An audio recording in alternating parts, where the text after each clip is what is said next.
What's up, Leroy? Leroy, come in swinging. What are you guys doing? Let me. You want I know it's gonna be good. What? You want me? I know it. You want me to settle this? You want me to settle this? I'm gonna give you 2 running backs. Tell me who's the best. Emmitt Smith or Barry Sanders? Barry Sanders, not close.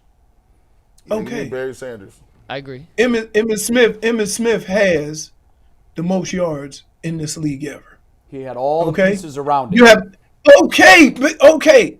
That being said, why do we try to separate the quarterback from the team to make them better or worse than they are? The reason why Brock Purdy is the quarterback of the San Francisco 49ers is because he is the best man for that job. Whatever that job is. And you just assume if you take a better quarterback from another team, that guy would be better at it because he's a better quarterback. That's not true. Aha, Leroy's on my side. Thank you, Leroy. No, it's true. What he's saying is That's it's got to be the right fit. It's got to be the right fit. Second part. It's got to be the right fit. Like, just because, like, guess what? If I told you, as a quarterback, who was the better all-around quarterback between Aaron Rodgers and Tom Brady? Aaron Rodgers does some incredible. Yeah. Rodgers does some incredible things with a football, some incredible things, but he doesn't have the success that Tom Brady has. Facts. So let's stop comparing these quarterbacks in different situations and make it sound like that guy's better or Kyle Shanahan could do that with him. Can he do it with anybody? Yeah. Because he didn't. Nope. He didn't. We went to the Super Bowl. Twice. We went to the Super Bowl with Matt Ryan. With Matt Ryan, he went with Jimmy G. Matt Ryan was some guys he that's not the really people are really high regard. And he choked. He choked in the Super Bowl. Wait. Matt Ryan won the MVP. What are you talking about? Fact. Okay. Well, I mean, Matt Ryan was a great quarterback before, or a very good quarterback. Was he a good quarterback, or did he not have the best wide receiver in the league? With one of the best offensive-minded coaches in the league. But he was already a really good player before Shanahan. What are we talking about? Like, this is ridiculous. I think we can all agree that he was his best with Shanahan. Yes, he was his best. Exactly. Right. So what are we talking about? I'm not taking away from. Look, we have this discussion down here with Tua, because the way Tua's career started, everybody would suggest that he wasn't the guy. Mm-hmm. And then Mike McDaniel comes in. Guess who he studied? And now he's lighting the world. Guess who Mike McDaniel's got his coaching style from? Who he learned from? Mike McDaniels. Who he learned from? Right. No, but you still have to have from Shanahan. Okay. But you still have to have the ability to be able to execute that offense. So I'm not taking nothing away. So let me ask you this, Leroy. If Tua went to the Carolina Panthers, would he still be that good? I don't think any quarterback would be good with Carolina. I rest my case. I don't think any, because look, you could talk about Tom Brady going to Tampa and they weren't even in the playoffs and they won the Super Bowl. But look at all the moves they made to accommodate Tom Brady. Let's not ignore that.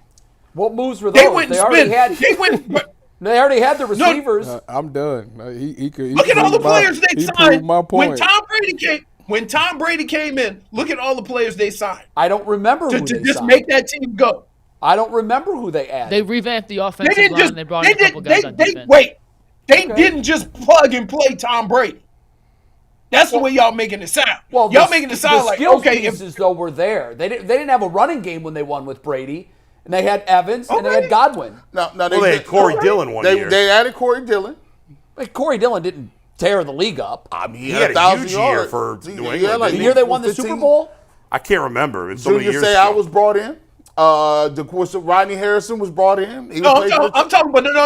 I'm talking about when he went to Tampa. Oh, when he went to Tampa. Yeah. Oh. Yeah. The year before they missed the playoffs. They got Fournette. Yeah, but I mean, they didn't. Clearly, the big piece was Brady. Good look but they had Evans and they had Godwin. Dude, they made a lot of They made a lot of roster moves to accommodate. Well, what I'm saying is that stop making it sound like you can just plug and play a quarterback and that team and because of the coaching or the system, by the way, quarterback is going to be good. No, what I'm go ahead. To back up the stats real quick. In 2014, Corey Dillon's first year. 2004, when Corey Dillon went to New England, his first year in New England, the Patriots won the Super Bowl. Yeah, no, we got off track. He was talking about when he went to Tampa Bay. But Corey Dillon did have over 1,600 yards and 12 touchdowns. Yeah, I'm not talking about that. We're talking about when he went to Tampa. Leroy is saying they completely remade the roster. You said Corey Dillon wasn't a world beater. No, because I'm thinking of the Buccaneers. I was only thinking about the Buccaneers. Okay. I got a question about the Browns, though, Leroy. If Deshaun Watson not playing, what are they doing? Are they gonna get DTR ready, or do you bring in? I'm gonna tell you what they better do. You better get a game plan to fit the talents of your players. Yeah. Don't drop him back and tell him to be Deshaun Watson. Hell, Deshaun Watson just became Deshaun Watson a week ago, and now you want another guy to do it? He became him again. Hey, yeah, right. If you're right about that. That seemed like a long time ago. We just got the Deshaun Watson that we've been waiting for, and you think another guy gonna come in and do that? Yeah, not gonna happen. I think the game plan is gonna be a little different. I think they're gonna do things to accommodate DTR's skill set, which they should do. I think in fairness to Stefanski, it almost seemed like he absolutely thought Deshaun Watson was going to play. Because he told him he was going to play. And, man, Friday to Sunday or Thursday to Sunday is a long time with an injury, dude. Absolutely, you can make but he told him Friday you can make afternoon. Okay, and things change. You figure, the way I feel right now from doing nothing, it's going to be awesome. I'm going to be ready to go. And then you go out there and start trying to do football stuff, and you're like, no, I ain't going to make it. Here's the thing. I'm going to say this about injuries. The only thing that I ever wanted to be known as in my career, because I wasn't fast as Eric Metcalf, I didn't have a lot of the skill set that some of the other guys had. But the one thing I did have was I was tough. Mm-hmm. And at any point in time, if somebody challenged that, whether it's a teammate, another team, a coach, a media member, anybody, I took offense to that. So Deshaun Watson doesn't have to worry about the injury. What he has to worry about is what his teammates think of him, right? His coach didn't do him any favors. I know every coach in the league would stand up for their quarterback and go, look, he's got something going on in there, and we need him healthy for the long run. Simple. And it was an organizational decision not to play. Right. They put it all on Deshaun Watson. And I'm going to tell you what, fluid on any joint is very uncomfortable, right? You can get it drained out of a knee. You can get it in a shoulder, but he throws with that damn shoulder. How you going to tell a guy that he's healthy enough to play and he's the only one throwing that football? Right. No one knows what it feels like but him. They put him in a terrible spot for, then people coming out saying, players were, upset or kind of frustrated with Deshaun Watson. Why? Injuries are injuries. You can't do nothing about that. But they didn't do him no favors by the comments before and after the game. But he still got to do what he got to do. I don't think anything of it.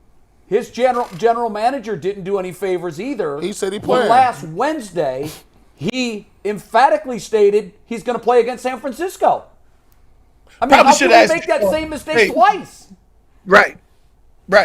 And he may end up playing. We don't know, but yesterday not practicing. If he does, it's not good luck. If he doesn't play after they said that last week, they lose a lot of credibility, Bull. Yeah. Don't worry about practice. Okay? These guys get banged up all year, and their job is to get ready for Sunday. Now, whatever you need to do that, you just got to deal with it. I'm more than sure they didn't have Joe Burrow running around on Tuesday, Wednesday, and Thursday to get ready for Sunday with his ankle. And you're right about that, but Leroy, the media, they're not going to tell the media anything now. We know that the one time Stefanski says something, he stepped on a landmine, so they're going to go right back to no transparency, and I don't blame them, by the way. However, if that's the case and you're the media, you have to follow breadcrumbs. And the only breadcrumbs we have was the first day that he could have been back on the field for practice, he wasn't. It doesn't mean he's not going to play, but that's all we have to go on right now. I'll tell you, I want to say my third year, I hurt my knee in preseason, right? And I was out for a couple of weeks, but it was preseason. We get, to like a week into the season, and I'm now starting to run and do things, and then I'm starting to, like before the game, go out and see if I could go, right? Now, I'm going to tell you something. My fat ass legs was moving going straight ahead. I ain't gonna lie. I look like an Olympic sprinter. Everybody was saying, "Ooh, you look good. You look good." Now make a cut left or right. Exactly. So anybody who saw me running would say, "Whew, he looks good. We got him this week." Yep. Right. Yeah. Leroy. But that last little bit of cutting and stuff like that. So all these injuries where people are saying, "Oh, he looks good," he ain't playing football. Right. Leroy, let me ask you this. I know you love running the ball. You don't have Nick Chubb. So far, they have not been able to run effectively without him. Now, have they given enough of a try? Certainly not. We need to see more. However, the Browns have done a better job of pass blocking than run blocking, even though it may not seem that way at times. They have. The Niners, if you look at their defensive, some of the analytics on it, their run defense is 1 or 2 in the league. Their pass defense is good, but not, top 5. So everything points to you need to throw the ball this week to potentially win the game. But I'm guessing you don't see it that way, or do you? No, if Watson plays, of course. You don't play football like that. I don't give a damn what their stats are. Okay. You got to do you. You got to try to be you, and then you adjust. If you go out there and pass the ball and not, the pass rusher just won the defensive player of the year, and you want to pass it, Quick passes, Leroy. We got to get rid of it quick. Quick pass. So Let's you go. just go put a skill. You go just put a skill set on a quarterback that might not have it. You just assuming everybody can do those things. There's one thing the Browns know they can do is run the football. So run it. Like, it may not work, but you got to without Nick Chubb. Leroy, let me ask you a question about this Browns team and as the culture of this team, specifically offensively. Do you think that Kevin Stefanski believes that he has a group of tough guys? He better, because that has been the theme for the last couple of years, is that you're gonna ride or die with the two offensive defensive line. I'm glad you said that. So when you look at his choice of play calls, let's just hypothetically speaking say it's 3rd and 1. His choice of play caller, that don't lead you to believe that he questions the toughness of his team? I think sometimes in football, and we can all attest to this, right? Coaches can't get out of their damn way, right? He like, I know they expecting us to run here, so I'm going to throw a pass. Yeah. That some coaches just have it in their minds that they got to do what the other team don't think they're going to do, right? But here's the thing. This football space that I lived in was this 3rd and 1. I'm coming in the game. Come get some. We still going to get it. Talk trash to you and go back to the huddle. That's where I was right? too, Leroy. That plays a big role in how you dominate a game and how you end up surviving tough physical football games. If you go into a tough physical football game, let's keep in mind, is there any team more physical than the 49ers? No. I haven't seen one. Right. So if you go in there trying to avoid that physicality, you're going to get beat up. So you got to go in there and say, you know what, player? we going to see what kind of physical you are because we coming right at you. It may not work. You may have to do some adjusting. But you're going to start off that way and let them know what's up. If you don't, then they're going to think they got free reign over you. They got a little space. They got free reign in your head because you scared to do what you do best. That's from the coaches, the players, everybody. So what? Yeah, it's a gladiator I don't sport. care who, That's why the I don't Niners care who are the built for it. 49ers are. Right. Guess what? The analytics said that the Ravens were 4.5 points better than the Steelers. How'd that work out? Well, it's a bad I mean, that's a good example, but overall, the analytics are right more often than they're wrong. Okay, well, guess what? Yeah. Just because a team is number one in the run don't mean, oh, my goodness, I can't run the football. Well, nobody's saying don't run the football, but it's going to be hard. Like we don't even know if we have a right back. How you know it's going to be hard? What's that? How you know you're going predetermining before the game even starts what's going to work and what's not going to work. I agree. That ain't sports. That ain't sports. That's the problem. But Leroy, let me ask you this, because I agree with that to a certain extent, but you also have to factor in what a team's DNA is and what your team's DNA is. I understand you're saying, we're going to bring the fight to them. Well, a lot of great teams have said that, and they get steamrolled in the process. Okay, but guess what? You have a lesser chance of winning if you play outside of who you are. As simple as that. Right. You've been working all year to be a certain type of team. Yeah, don't change it now. You gotta tweak it a little bit. Yes, you gotta tweak it. You gotta maybe find different methods of running the football. But if you don't run the football because you're afraid that they're number one at rush, you're soft. You're soft in your decision. Not to mention we don't know if they have a running back. 30 seconds, Leroy. Do you have faith in Kevin Stefanski that he can do exactly what you asked? Has he shown you a track record of tweaking anything? Or do you have faith in him? I do. I mean, you know what my example is? Jacoby Brissett. They didn't have a successful season, but he had his best season as a pro. So that means he did something right. Can we get him back? So he'll find something.